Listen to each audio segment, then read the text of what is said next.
Welcome to This Explainer. Today, we're going to demystify a tiny, kind of mysterious label that you've probably seen a million times but maybe never fully unpacked.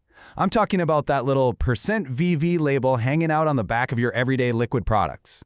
Whether you're digging around under your bathroom sink, checking your medicine cabinet, or actually standing in a chemistry lab, this specific little string of letters holds the ultimate key to knowing exactly how potent a mixture really is. To really ground this in reality, picture that standard bottle of rubbing alcohol or liquid disinfectant sitting in your bathroom right now. It probably proudly displays 70% V/V right on the front. But have you ever stopped and wondered what those tiny letters V/V next to the percentage actually mean? Like, why isn't it just a regular percentage? Well, it turns out that specific designation tells a really precise scientific story about exactly what you're buying. And by the end of this explainer, you are going to be able to read these labels like a seasoned chemist. All right, Section 1, Decoding Everyday Liquid Labels. Let's dive right in. At its core, percent by volume is simply the standard, scientific way we express the concentration of one liquid that's been mixed into another liquid. Think about it. When you mix liquids together, you absolutely need a universal standard to communicate how strong that mixture is, right? You aren't weighing powders on a scale here, you're dealing with fluids that take up space. And that space is volume. So, percent by volume is basically the globally recognized method for telling us exactly how much of your active ingredient is floating around in the total liquid mixture. Now, if there is one golden number to lock into your brain today, it is 100.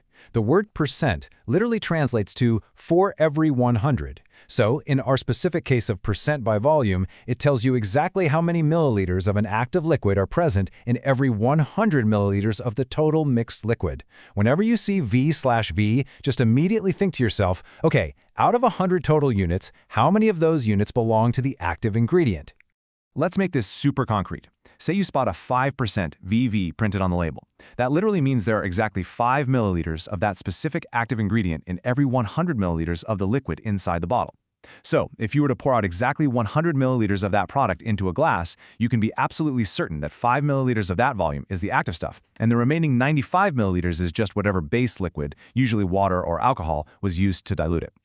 Moving right along to Section 2, the core formula explained. Now, I know high school chemistry might trigger some flashbacks for a few of us, but this is wonderfully logical once we clearly separate two critical terms that honestly trip a lot of people up. We have the solute versus the solution. The solute is the specific active substance being dissolved. It's the pure ingredient you actually care about.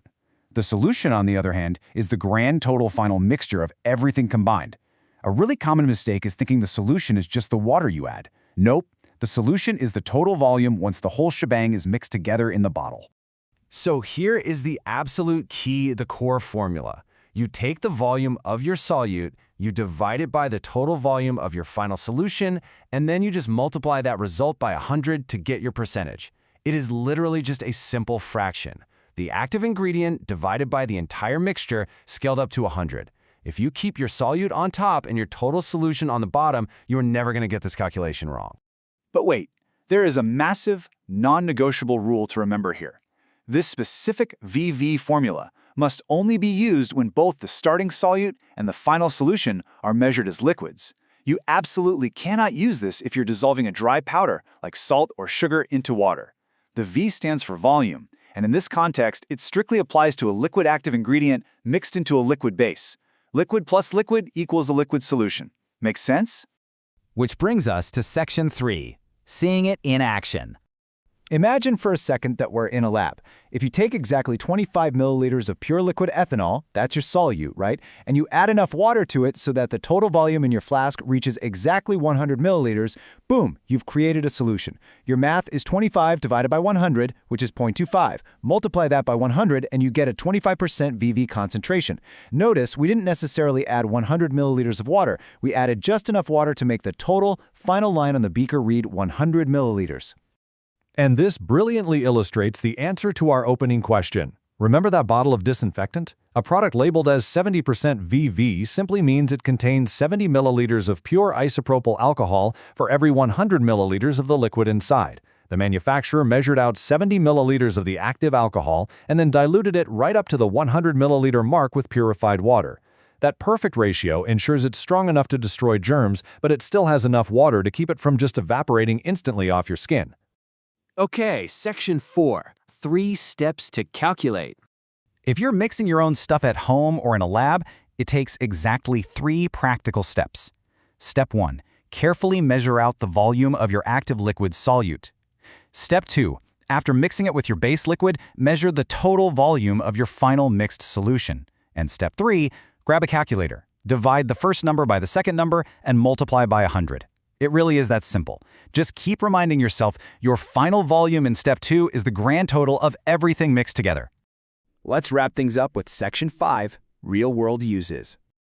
You might be wondering where else this pops up. Well, this simple calculation is actually the backbone of multiple massive industries. It is heavily used to accurately formulate commercial alcohol beverages. It's the absolute standard for your daily perfumes, colognes, and even liquid food flavorings, like that vanilla extract sitting in your pantry right now. Commercial disinfectants rely on it for safety standards, and of course, it's a daily necessity for critical laboratory prep where exact liquid concentrations can literally make or break an experiment. Zooming back out and looking at the big picture from our source material, everything just flows together perfectly. You can clearly see how separating the idea of the solute from the final solution unlocks this entire concept. By agreeing on this one simple mathematical standard, dividing the active liquid volume by the total liquid volume, we're able to perfectly and safely standardize liquid mixtures all around the globe. It takes what could be complex chemistry and turns it into a totally accessible everyday metric. So now that you understand the mechanics behind this everyday label, it kind of changes how you look at the products you buy, doesn't it? The next time you're at the store, grabbing a household cleaner, some cosmetics, or medical supplies, are you going to start checking that %VV label to see exactly how much active ingredient you're really paying for? It is such a great way to be a more informed consumer. Thanks so much for joining me on this explainer, and as always, stay curious.